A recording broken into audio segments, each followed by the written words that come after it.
Pernah kebayang nggak ada sebuah raksasa baja seberat belasan ribu ton lagi membelah lautan? Raksasa ini bawa skuadron pesawat tempur, helikopter, dan pastinya dipersenjatai sistem pertahanan berlapis yang bisa melumpuhkan ancaman dari jarak ratusan kilometer. Wah, ngeri ya. Nah, selamat datang di sesi bedah materi kita kali ini. Hari ini kita bakal bongkar habis-habisan anatomi dari sebuah legenda maritim, yaitu kapal perang ITS Garibaldi. Kita bakal lihat gimana luar biasanya skala, daya tembak, dan teknologi di balik kapal ini. Nah, pertanyaan besar yang sekarang lagi rame banget diomongin adalah mungkinkah Indonesia akhirnya bakal punya kapal induk sendiri?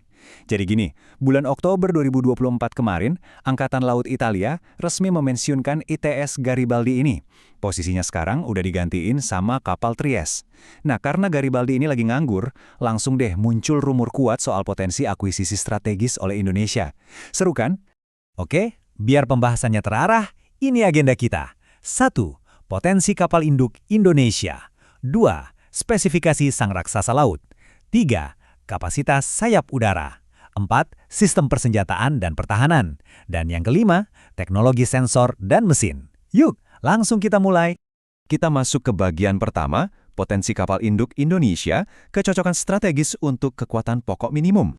Kamu mungkin mikir, kenapa sih Indonesia ngelirik kapal buatan Fincantieri yang lahir tahun 1985 ini? Walaupun umurnya udah masuk kepala 4, kapal ini ternyata benar-benar pas buat menuhin kebutuhan armada angkatan laut kita. Kalau ITS Garibaldi ini beneran diakuisisi, kemampuan operasional kita bakal meningkat drastis, terutama buat operasi militer selain perang. Coba bayangin, kapal ini bisa bawa bantuan kemanusiaan massal, jadi pusat komando tanggap bencana, dan pastinya jaga keamanan maritim di perairan kita yang luas banget ini. Poin paling krusialnya, langkah ini tuh sejalan banget sama strategi modernisasi minimum Essential Force atau MEF Indonesia. Dalam strategi itu, kita memang butuh setidaknya 4 kapal pembawa helikopter buat nemenin fregat dan kapal patroli rudal kita. Jadi kapal ini ibarat kepingan puzzle yang pas banget. Lanjut ke bagian 2, spesifikasi sang raksasa laut mengukur ITS Garibaldi. Oke, kita mulai tur fisiknya ya. Kalau kesepakatan ini beneran kejadian, Garibaldi bakal langsung jadi salah satu kapal perang terbesar dalam sejarah militer kita loh. Ukurannya bener-bener bikin geleng-geleng kepala. Bobot muatan penuhnya aja tembus 13.370 ton, dengan panjang 162,8 meter. Sebagai perbandingan, kalau kapal ini diberdiriin tegak lurus, dia lebih tinggi dari Monas, gila kan? Raksasa ini juga bisa ngebut sampai 30 knot, tapi daya jelajah optimalnya ada di kecepatan ekonomis 20 knot. Di kecepatan segini, dia bisa berlayar sampai 7.000 mil laut. Artinya, kapal ini punya jangkauan yang super luas, tanpa harus bolak-balik ke pangkalan cuma buat ngisi bahan bakar. Terus, apa arti angka 780 ini? Ini bukan angka sembarangan. Ini adalah jumlah orang yang dibutuhin buat ngejalanin raksasa baja ini setiap harinya. ITS Garibaldi butuh 550 awak kapal angkatan laut, ditambah 230 staf udara biar bisa beroperasi penuh. Ya ini mah literally kayak satu kampung raksasa yang ngapung dan hidup mandiri di tengah laut. Sekarang kita masuk ke bagian 3, kapasitas sayap udara, dek penerbangan, dan kapasitas pesawat. Mari kita naik ke atas dek, tempat di mana semua aksi udara terjadi. Dek penerbangan ini panjangnya 174 meter dan lebarnya 30,5 meter. Kapasitas muatannya ini fleksibel banget. Kapal ini bisa bawa sampai 18 helikopter kayak Agusta Sikorsky S S3D Sea King atau Agusta Bell AB212, atau dia juga bisa bawa maksimal 16 pesawat tempur canggih AV-8B Harrier II. Yang bikin kabar ini makin panas, ada laporan dari sumber Angkatan Laut Italia yang bilang kalau kesepakatan ini mungkin banget sekalian transfer armada AV-8B Harrier II itu sendiri. Pesawat ini tuh legendaris banget karena punya kemampuan lepas landas pendek dan pendaratan vertikal. Secara kelas, Garibaldi ini sebenarnya kapal induk dengan fokus peperangan anti kapal selam. Tapi, rahasia kehebatannya ada di bagian depan dek penerbangan. Ada ski jump rem alias tanjakan sepanjang 15 meter dengan sudut kemiringan 4 derajat. Tanjakan ini bukan buat gaya-gayaan ya. Desain cerdas ini fungsinya buat memaksimalkan daya angkat pesawat Harrier pas lepas landasan yang pendek.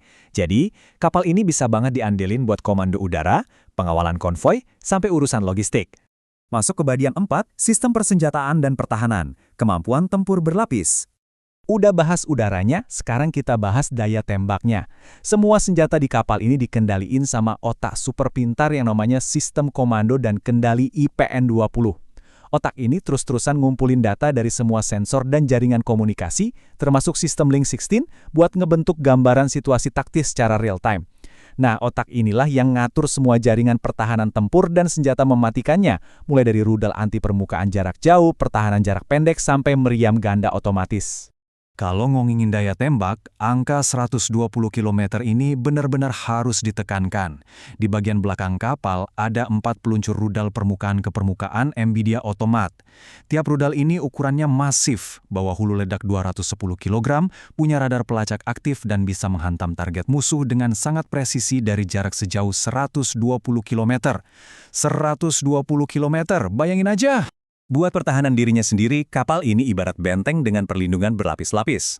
Mulai dari ancaman udara di jarak 14 km, ada sistem Albatros dengan rudal Aspide yang siap mencegat. Kalau ancamannya berhasil lolos dan makin dekat, meriam kembar Otto Melara siap nembakin 300 peluru per menit. Ini bisa ngancurin target udara di jarak 4 km dan target permukaan di 12 km. Nggak cuma dari atas, ancaman dari bawah ombak pun udah diantisipasi sama peluncur torpedo 3 tabung ILS-3. Kapal ini benar-benar dikunci rapat dari segala arah. Kalau senjata konvensional dirasa belum cukup, tenang aja. Kapal ini dibekali sistem penanggulangan elektronik tingkat tinggi. Ada pengacau radar Netuno buat membutakan musuh, umpan torpedo Nixie yang ditarik di belakang kapal, dan sistem SCLER 105mm yang nembakin umpan inframerah serta awan chaff buat ngecoh rubal yang datang. Ditambah lagi ada sistem anti-torpedo SLAT.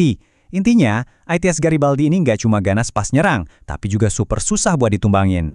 Bagian kelima, teknologi sensor dan mesin, otak dan otot kapal. Kita sampai di perhentian terakhir, mari kita lihat seberapa canggih sensornya. Kapal ini literally bisa lihat semuanya. Radar utama 3 dimensinya dari Raytheon bisa mantau area sejauh lebih dari 400 km. Belum lagi dibantu sama radar jarak jauh Selex yang jangkauannya 200 km dan radar pencarian menengah di 150 km. Buat di bawah airnya gimana? Ada sonar aktif Raytheon yang siap deteksi kapal selam yang mau coba-coba nyusup. Dengan sensor masif kayak gini, dijamin nggak ada yang bisa mendekat tanpa ketahuan. Terus, apa sih yang bisa menggerakkan monster sebesar ini? Jawabannya adalah sistem COGEC atau Combined Gas and Gas. Biar gampang dimengerti, kapal ini nggak pakai mesin diesel konvensional yang lebih lambat.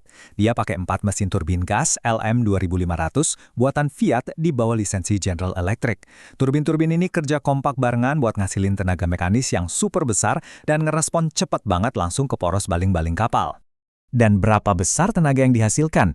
Angkanya fantastis, mencapai 81.000 tenaga kuda secara terus-menerus.